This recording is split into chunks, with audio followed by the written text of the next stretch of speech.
Bab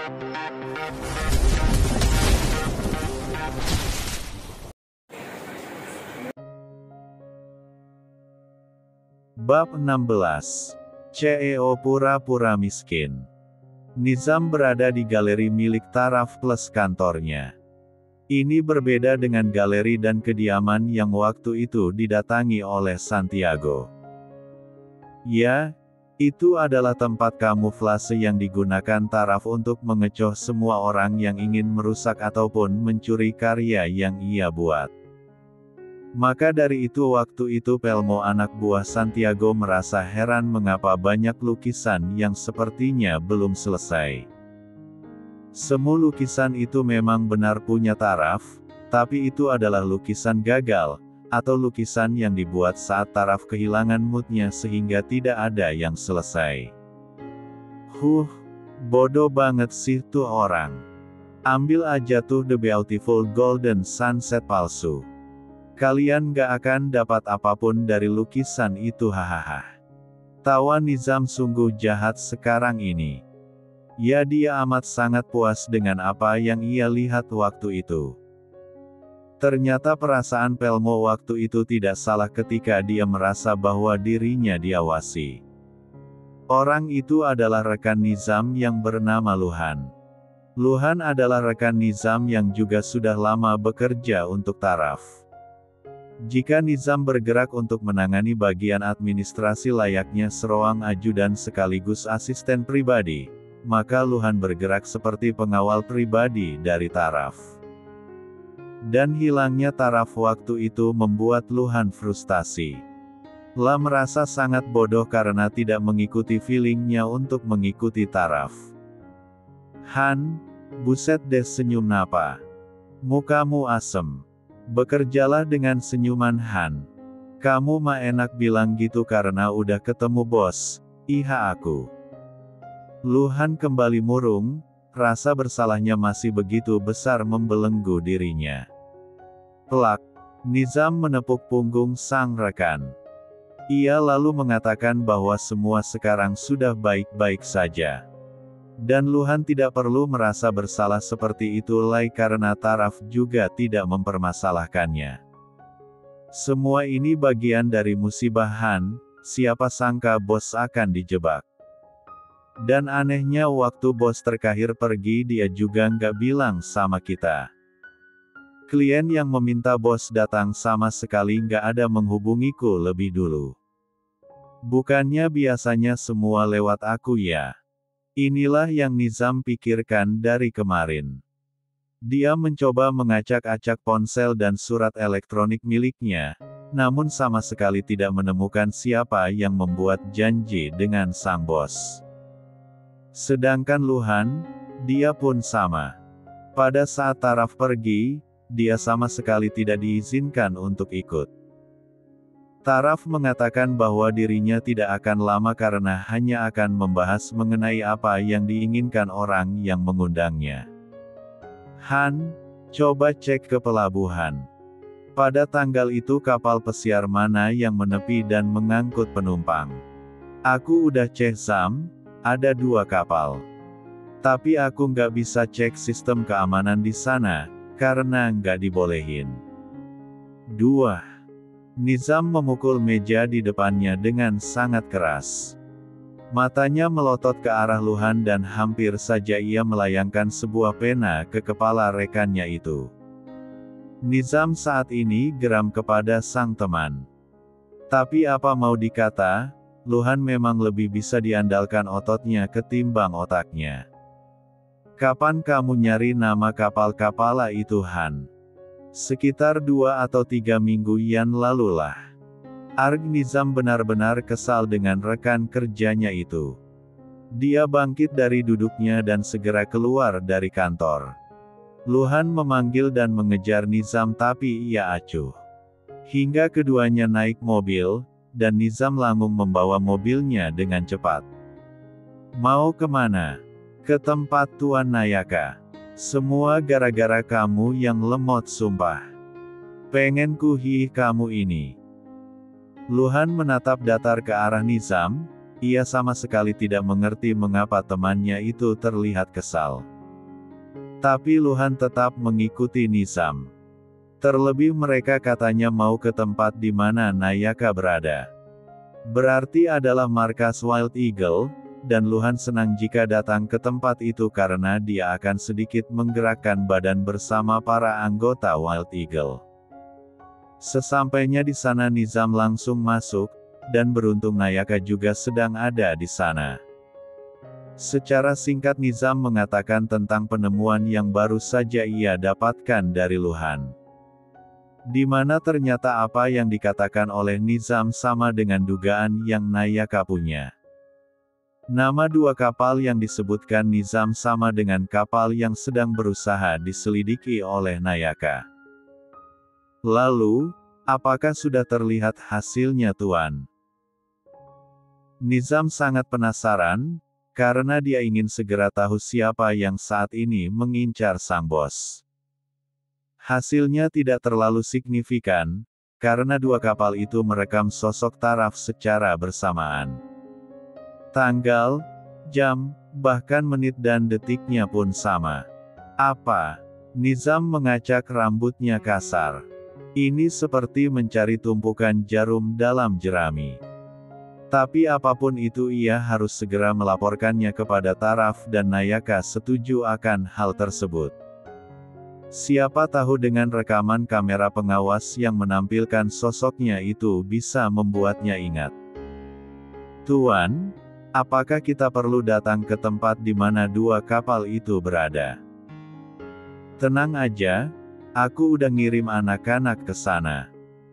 Kapal yang satu dengan menepi di perairan Selat Malaka, dan yang satu sedang berada di perairan Selat Bali. Nizam lega.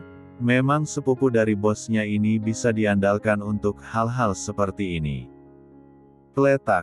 Nizam kembali memukul kepala Luhan. Rasa kesalnya masih berlanjut hingga sekarang. Andai saja Luhan cepat mengatakan tentang dua kapal yang disebutkan tadi, tentu mereka sudah bergerak dari kemarin-kemarin dan hasilnya akan lebih cepat juga didapat.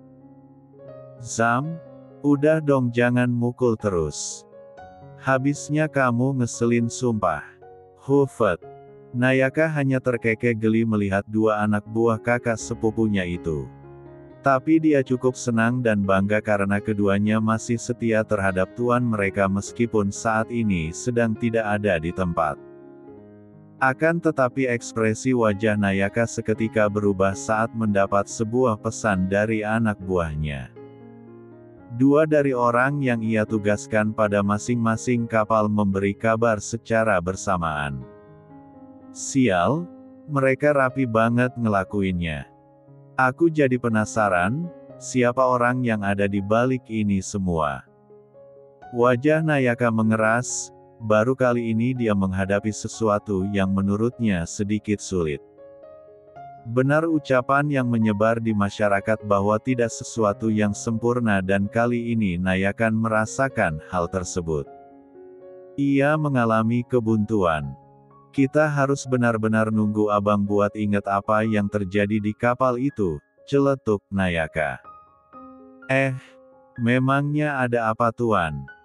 Anak buahku baru aja ngabari, masing-masing kapal mengatakan bahwa mereka melihat abang pada waktu yang kita beritahukan. Apa? Bab 17. Brongsek kau. Sialan, kamu bilang dia udah mati hah? Ini apa? Mereka posting cuma bilang dia terluka. Plak. Sebuah tamparan keras mendarat di kepala Pelmo. Tentu saja yang melakukan itu adalah Santiago. Dia amat sangat marah, bukan hanya karena berita itu tapi hingga saat ini dia belum juga mengungkap apa yang ada dalam lukisan The Beautiful Golden Sunset. Padahal Santiago sudah mendatangkan ahli dari negara Perancis untuk menganalisa lukisan itu, namun nihil. Sedangkan, Pelmo tentu saja ia hanya bisa diam karena ia tahu bahwa dirinya salah. Ada sesuatu yang masih ia rahasiakan dari sang tuan. Tak brak. Jingan kau Santiago, apa yang kamu lakukan pada Taraf? Seorang wanita berusia sekitar pertengahan 30 masuk ke kediaman Santiago dengan ekspresi marah yang meluap-luap. Wanita cantik dengan dress selutut dengan menyandang sebuah tas tangan mahal melemparkan tatapan tajam kepada Santiago. Agaknya Santiago paham apa yang membuat wanita itu marah. Tapi saat ini dia sedang tidak dalam mood yang baik untuk meladeni wanita itu. Santiago memilih membuah wajahnya dan pergi meninggalkan si wanita. Namun, wanita itu langsung menarik tangan Santiago dengan kuat. Ia tentu tidak suka diacuhkan begitu. "Helena, please, aku lagi capek. Jangan buat aku semakin marah dengan sikap kekanak-kanakanmu itu. Aku tahu kamu mau bicara apa, tapi nanti. Aku beneran lagi banyak pikiran. Dan Taraf atau Raka itu, dia masih hidup kan, jadi nggak usah berlebihan." Gigi Helena bergemelutuk. Pria yang berstatus sebagai saudara karena sama-sama diangkat anak oleh Romario itu memang selalu menjengkelkan. Ia tahu bahwa Santiago ingin mendapatkan harta warisan Romario, di mana Helena juga menyetujui rencana itu dengan syarat mereka akan membaginya nanti. Namun ia tidak menyangka bahwa Taraf, pria yang ia begitu dambakan, dilukai oleh Santiago. "Pelmo. Maaf Nona, saya tidak bisa mengatakan apapun tanpa seizin Tuan." Pelmo menundukkan kepalanya sebagai pertanda bahwa dia memang tidak bisa mengatakan apapun, tapi tetap dia menghormati nona mudanya itu. "Arg!" Helena mengeram marah, dia berjalan cepat menuju keluar rumah dan masuk ke mobil dengan kasar. Nafasnya memburu karena saking marahnya. "Aku harus nyari tahu apa yang terjadi dengan Taraf. Ah sial! Ngapain juga aku setuju dengan ide itu?" geramnya. Wanita itu menyalakan mobilnya dan pergi menjauh dari rumah. Semua yang dilakukan oleh Helena ternyata dilihat oleh Santiago dari balik jendela di lantai 2 kamarnya. Beberapa bulan yang lalu, yakni setelah kematian Romario, Santiago yang mengetahui fakta bahwa lukisan TBGS memiliki makna lain di mana bukan hanya sekedar lukisan, terus berusaha mendapatkannya. Dan keyakinannya itu diperkuat dengan fakta bahwa Romario telah memberikan lukisan itu kepada pelukis asalnya. Padahal dia tahu bahwa lukisan itu dibuat dengan biaya yang tidak murah. "Aku ingin ngambil lukisan itu." "Ya udah, ambil aja kalau memang itu berguna buat kita." Itulah ucapan Santiago yang disetujui oleh Helena. Dan Santiago semakin bersemangat ketika Helena mengatakan bahwa dirinya mengenal pelukis TBGS dengan sangat baik. Karena jelas akan lebih mudah. Santiago pun meminta Helena untuk mempertemukannya dengan Raka Pittore untuk membujuk agar lukisan itu diberikan kepadanya. Namun berkali-kali ia melakukannya tidak mendapatkan hasil apapun karena ternyata orang itu kukuh tidak ingin memberikannya. Itu adalah wasiat dari Tuan Romario. Dia meminta saya menjaga lukisan itu sampai hidup saya berakhir. Jadi saya tidak akan memberikannya kepada siapapun bahkan jika orang itu membayar mahal kepada saya. Itulah ucapan Raka Pittore A.K. Raka Abias Dwilaga yang membuat Santiago geram. Ia merasa bahwa lukisan TBGS adalah miliknya, dan mengapa ia harus kesulitan untuk mengambil miliknya sendiri. Maka dari itu sebuah rencana dibuat, yakni dengan memanfaatkan Helena. Tapi tentu saja Helena tidak mengetahui rencana keseluruhan dari Santiago. Maka dari itu Helena sangat marah mengetahui kondisi Taraf yang katanya tidak bisa bangun dari tempat tidur. Helena langsung membuat sebuah dugaan bahwa Santiago sungguh melakukan perbuatan yang buruk kepada Taraf. La jelas tidak bisa terima, bagaimanapun Taraf adalah pria yang ia sukai. Ya, sudah sejak lama Helena menaruh hati terhadap Taraf. Tepatnya sejak ayah angkatnya Romario berkali-kali mengundang Taraf ke kediamannya. Pria yang dingin dan selalu menampilkan ekspresi datar itu membuatnya begitu tertarik. Padahal di luar sana banyak pria yang mengejarnya, tapi hati Helena terpaut dengan Taraf yang memiliki kesan cuek serta acuh terhadap wanita. Bagi Helena itu merupakan daya tarik dari seorang Taraf. Apa aku harus ke rumahnya ya, tapi aku datang sebagai apa? Ah iya, teman dari almarhum papa. Benar, itu bisa kau jadiin alasan buat melihat kondisi Taraf secara langsung. Helena tersenyum puas karena ia mendapatkan alasan yang bagus untuk bisa melihat Taraf. Tapi lebih dulu dia harus mengganti pakaiannya. Ia tidak mungkin datang mengunjungi kediaman Dwilaga dengan menggunakan pakaian seperti ini. Terlebih ia juga tahu bahwa ibu dari Taraf adalah seorang wanita muslimah yang mengenakan hijab yang lebar. Tentu saja akan sangat tidak sopan jika ia menggunakan dress sepaha dengan bagian dada terbuka. Selamat siang Nyonya, saya adalah Helena. Saya anak dari Romario, teman Tuan Taraf. Kedatangan saya kemari untuk menyampaikan rasa prihatin atas musibah yang menimpa Tuan Taraf. Setelah mengenakan pakaian yang dirasanya pantas, Helena ternyata langsung datang ke rumah Kaluna siang itu juga. Sebuah kemeja panjang dipadukan dengan celana bahan panjang ia pilih untuk bertamu. Dan ia lega karena ekspresi dari Kaluna tidak aneh ketika melihat tampilannya. Ah begitu, jadi nona ini temannya Taraf. Mari silakan masuk. Saya sebagai ibunya Taraf mengucapkan terima kasih atas perhatian nona sudah mau datang menjenguk Taraf. Ya, saat ini kondisi Taraf memang sangat tidak bagus. Tapi mohon maaf Nona Helena, sepertinya akan sedikit sulit untuk melihat Taraf. Hingga saat ini dokter masih menjaganya secara intensif. Bahkan saya pun tidak selalu diizinkan untuk melihat anak saya. Ucapan sendu dan sedih dari Kaluna membuat Helena yakin bahwa kondisi Taraf memang sangat buruk. Tangannya mengepal erat dan dadanya bergemuruh karena saking marahnya. Ya, Helena marah kepada Santiago. Ia sungguh tidak tahu apa yang sudah dilakukan saudara angkatnya itu hingga Taraf menjadi seperti ini sekarang. Maafkan saya Nyonya. Tidak apa-apa. Tidak perlu meminta maaf. Kami senang ternyata putra kami masih mendapat banyak perhatian. Terima kasih Nona Helena sudah menyempatkan waktu Anda untuk berkunjung.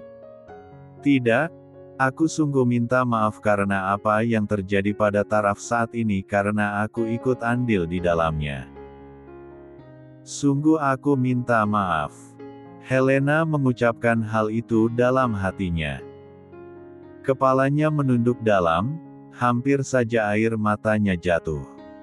Tapi sebisa mungkin dia menahannya. Tak ingin berlama-lama karena takut dirinya akan lepas kontrol, maka Helena pun pamit undur diri. Kaluna sekali lagi mengucapkan terima kasih atas kunjungan dari Helena. Dek, apa bunda nggak dosa ya bohong gini? Ucap Kaluna kepada putri bungsunya ketika mobil Helena sudah menjauh dari kediaman. Hehe, semoga ndak ya bun. Kita kan juga lagi bantu abang buat nyari siapa pelaku di balik peristiwa yang melukai abang, sahut Fisya cepat. Rupanya dari tadi Fisya juga memerhatikan tamu yang datang. Dan ia tidak menyangka bahwa ibunya sungguh pandai berakting seperti itu. Bab 18. Hari ini adalah hari di mana Taraf akan menikahi Hilya secara resmi di Kua ini. Mereka aku buat ijab kabul lagi ya teman-teman. Dan entah dapat berita dari mana, beberapa warga ikut datang ke Kua. Tidak lupa, Anjarwati juga ikut datang bersama sang suami dengan dalih dia adalah orang yang berpangkat tinggi di desa setempat. Oh ya jelas dong, saya kan harus ikut menyaksikan warga saya yang akan menikah 2 kali dengan suami belangsaknya itu. Hah, kok Yonda kapok gitu Iho? Udah tahu pria itu miskin, kok tetap mau dinikahi resmi? Tak pikir Hilya bakalan pisah, ndak tahunya malah nikah secara sah negara. Lobu Anjar ndak tahu po, kemarin kan keluarga Pak Sulis dapat hadiah banyak Iho. Dengar-dengar itu anak buahnya Raka. Bahkan Hafiz dapat itu Iho laptop terbaru yang gambarnya apel crowak. Wah itu kan muahal. Halah, cuma kayak gitu belum bisa dibilang kaya. Meskipun sudah melihat bukti tentang apa yang diterima oleh Hilya dan keluarganya kemarin saat Nizam datang, Anjar tetap tidak mengakui bahwa Taraf bukanlah pria miskin. Dia tetap mengolok-olok suami dari Hilya tersebut. Buk, udah. Malu didengar orang. Aku ini kepala desa, dan ibu seharusnya bicara yang baik. Roni Antoro terlihat kesal sekaligus merasa tidak enak dengan ulah istrinya yang sedari tadi bicara buruk tentang keluarga salah satu warganya itu. Padahal keluarga Sulistyo dan Haryani serta anak-anaknya adalah keluarga yang baik dan tidak pernah neko-neko. Dan Sulis, merupakan ketua kelompok tani di desa tersebut. Banyak petani dari luar desa yang menghormati Sulistyo. Tidak banyak yang tahu bahwa Sulis juga merupakan lulusan sarjana pertanian, dan alasan Hilya masuk jurusan itu juga karena sang ayah. Cek, Maleske, tukas Anjar dengan nada kesal terhadap suaminya. Tidak berselang lama Hilya bersama Taraf datang beriringan. Mereka semua takjub ketika pasangan itu keluar dari mobil. Keduanya terlihat cantik dan juga tampan. Beberapa gadis nampak terpesona dengan ketampanan Taraf yang selama ini seperti tersembunyi. Dan ada seorang pemuda yang tidak mengalihkan pandangannya dari Hilya. Namun tidak lama kemudian ia mengalihkan wajahnya. Kamu sudah dimiliki orang lain Hil, kesempatanku sudah ndak ada lagi untuk mendapatkanmu, gumam pemuda itu lirih. La ingin segera pergi dari sana, namun tentu tidak bisa karena itu adalah tempat kerjanya. Mau tidak mau dia harus melihat prosesi pernikahan gadis yang selama ini membuatnya jatuh hati itu. Nah Mas Manten dan Mbak Manten, ayo kita langsung saja. Biar semuanya menjadi resmi secara negara dan agama. Walaupun kemarin sudah ya. Penghulu memulai acara ijab kabul kembali. Taraf memang ingin semua dimulai dari awal. Ia ingin menikahi Hilya dengan kesadaran penuh dan juga atas namanya sendiri bukan nama alias atau samarannya. Nayaka dan Nizam bergerak sebagai saksi dari pihak Taraf. Ya rupanya mereka berdua datang di saat yang tepat. Niat hati ingin membahas tentang rekaman kamera pengawas yang waktu itu, tapi ternyata keduanya langsung ditodong untuk jadi saksi nikah. Jika Nizam sama sekali tidak terkejut, maka berbeda dengan Nayaka. Dia tidak pernah tahu bahwa abang sepupunya itu sudah menikah dan kali ini ingin meresmikannya secara negara. Bang, ini paman sama bibi pasti syuk kalau tahu. Udah diem. Nayaka langsung diam mengunci mulutnya. Ia tahu pasti abangnya itu punya rencananya tersendiri, tapi tetap saja dia kaget bukan main. Pria yang selama ini dingin terhadap wanita tiba-tiba menikah. Peristiwa ini pasti akan jadi berita heboh luar biasa jika tersebar. Zam, kakak ipar cantik si Hya. Kalem gitu, adem lihatnya ke ubin masjid. Benar tuan, nyonya bos asli cantik. Bahkan tanpa make up begini pun dia tetap cantik loh. Nayaka hanya mengangguk-anggukan kepalanya. Ia percaya saja dengan ucapan Nizam walaupun belum pernah melihat secara langsung. Tapi dari penampilan sekilas ini pun dia yakin bahwa wanita yang saat ini duduk di sebelah taraf bukan hanya cantik wajahnya tapi juga cantik hatinya. Apa kamu gugup, Hil? Iya mas, sedikit. Bukan hanya gugup, entah seperti apa rasa yang Hilya rasakan. Tapi semuanya belum pernah terjadi dalam dirinya. Rasanya begitu campur aduk dalam dadanya saat ini. Tapi satu hal yang pasti, dia bahagia. Saya nikahkan dan kawinkan engkau dengan putri kandungku Hilya Nadira binti Sulistyo dengan mas kawin. Sulistyo terdiam sejenak saat melihat mas kawin yang diberikan menantunya itu. Bukannya apa-apa, tapi taraf ternyata tidak memberitahu sebelumnya perihal mas kawin yang akan dia berikan. Kaget ya Pak Sulis, hehehe saya juga. Tapi ayo diselesaikan, ucap penghulu. Ternyata penghulu setempat sudah lebih dulu terkejut melihat mahar yang diberikan oleh taraf untuk Hilya. Sulis mengusap wajahnya kasar. Dalam hati dia bertanya-tanya sebenarnya siapa pria yang menikahi putrinya itu. Dia yakin bahwa taraf adalah orang baik terlebih Nizam dan Nayaka yang datang membuatnya semakin yakin tentang kepribadian taraf. Maaf.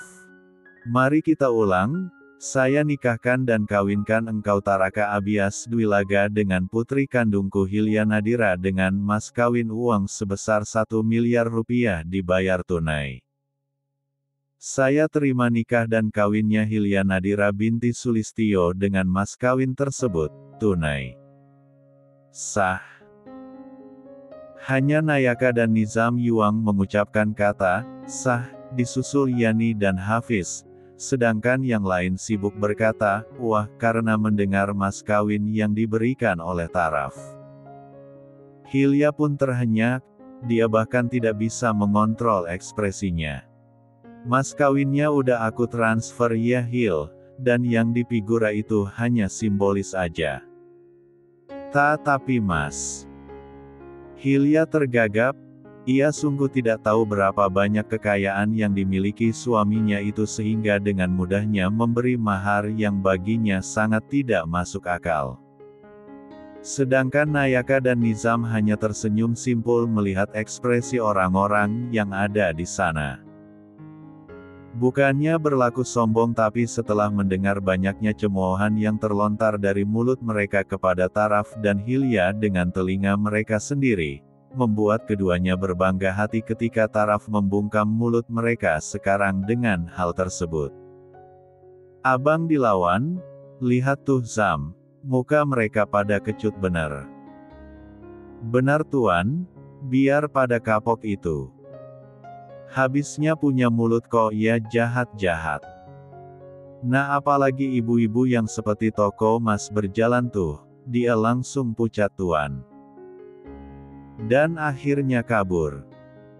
Nizam terkekeh geli, wanita yang dibicarakan oleh Nizam adalah Anjarwati. Ya, wanita itu langsung pucat ketiak mendengar Sulis menyebutkan mahar yang diberikan oleh taraf. Dia langsung pergi meninggalkan tempat tersebut tanpa sepatah kata pun.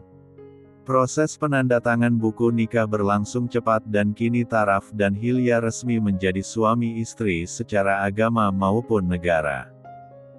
Taraf menyematkan sebuah cincin berlian, meskipun terlihat kecil tapi percayalah itu bukanlah sesuatu yang murah dan Hilya tahu akan hal itu. Terima kasih sudah mau menjadi istriku yang sesungguhnya Hilya Nadira. Bab 19. Ucapan selamat dari beberapa tetangga diterima oleh Hilya dan taraf. Beberapa orang yang awalnya memandang rendah Sulis kini terlihat malu. Beberapa meminta maaf dengan tulus tapi ada juga yang tetap acuh. Pada dasarnya iri dan dengki adalah sebuah penyakit hati yang harus diobati.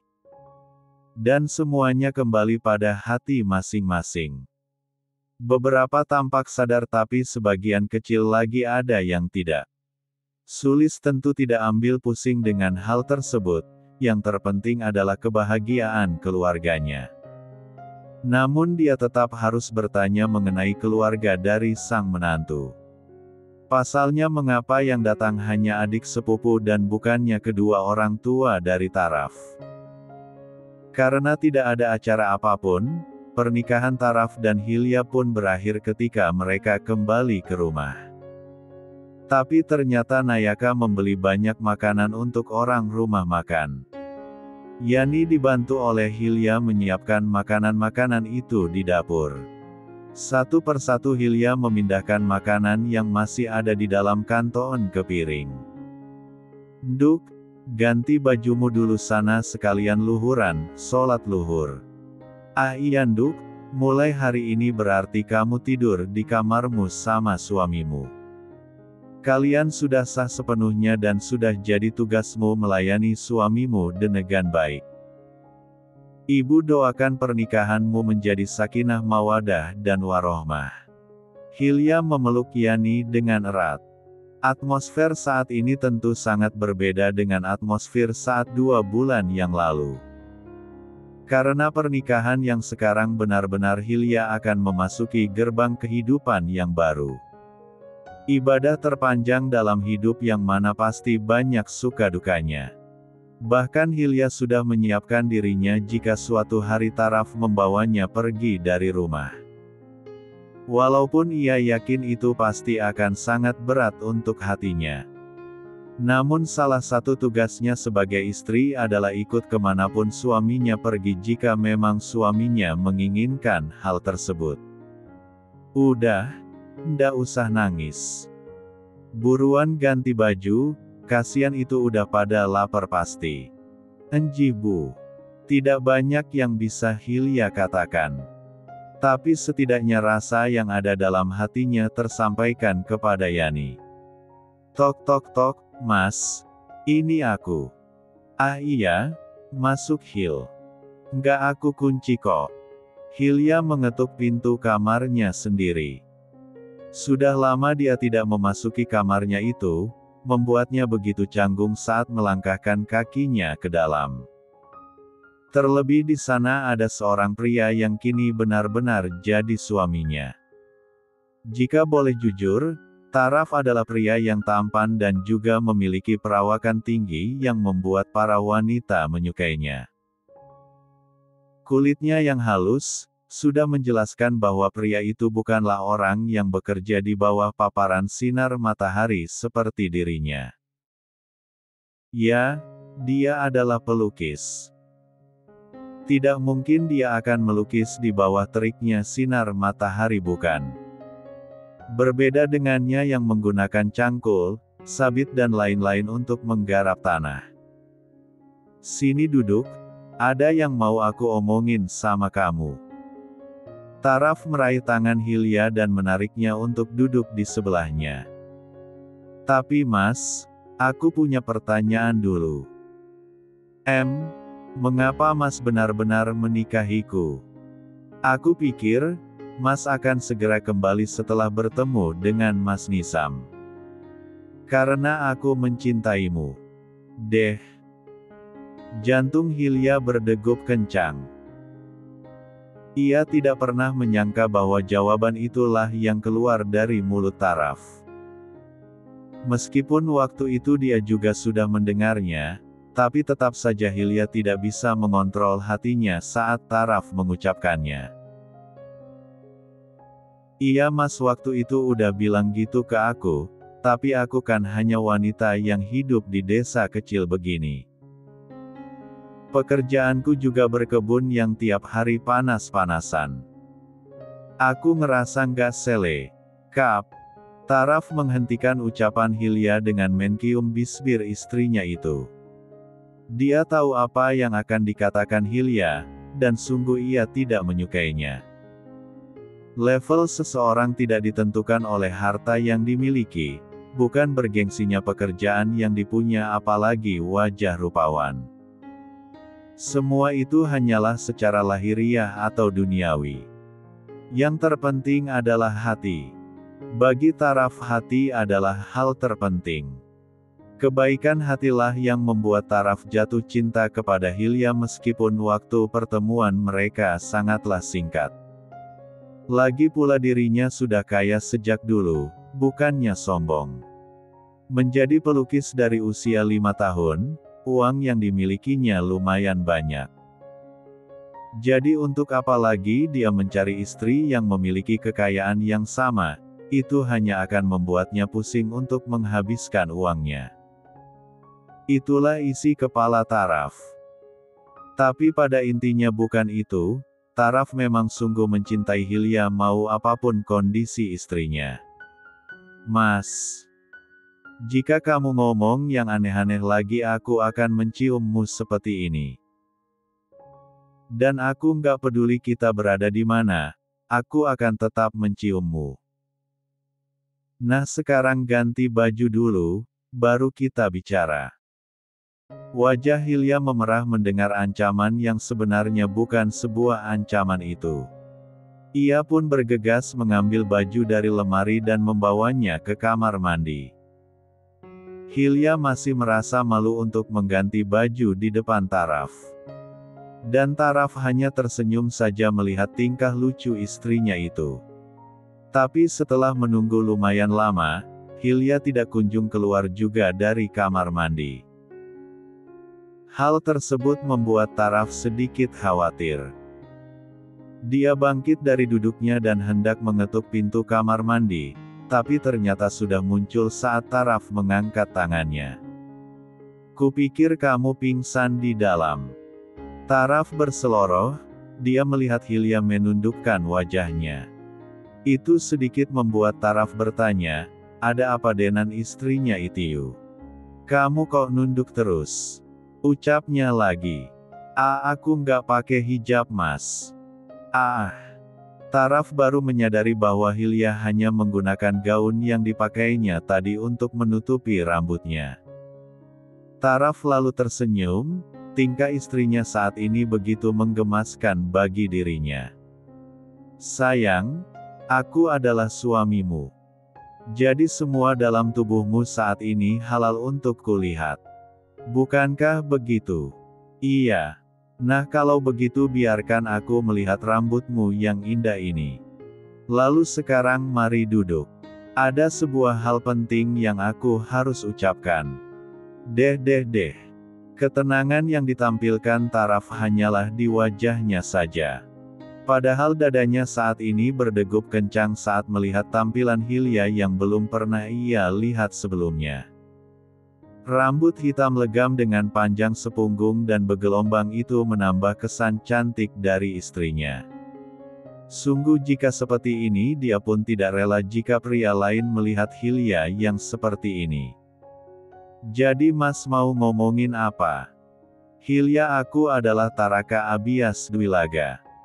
Kedatangan Nizam kemari membuatku sedikit ingat tentang siapa aku sebenarnya. Dan jika ditanya mengapa aku sampai ditemukan oleh kamu di kebun, itu karena ada yang mau melukaiku. Jujur pernikahan kita tidak diketahui oleh kedua orang tuaku karena saat ini di Jakarta mereka tahunya aku terbaring di tempat tidur. Itu semua untuk memancing pelaku yang menyebabkan aku terluka. Taraf menghentikan ucapannya. Ia melakukan itu karena ekspresi wajah Hilya yang amat sangat terkejut. Siapa orang yang tidak terkejut mendengar bahwa orang yang terluka itu adalah korban? Dan tentu saja itu sangat berbahaya. Hilya, aku. Mas, apapun permasalahanmu akan jadi permasalahanku juga sekarang. Tapi apakah kedua orang tuamu akan menyetujui kita? Ya, mereka pasti akan suka kamu. Apalagi bundaku dan adik perempuanku, mereka pasti akan sangat menyukaimu. Ya paling kaget-kaget dikit lah. Terima kasih Hilya, sudah mau mengerti. Tapi aku janji bahwa semua ini nggak akan lama.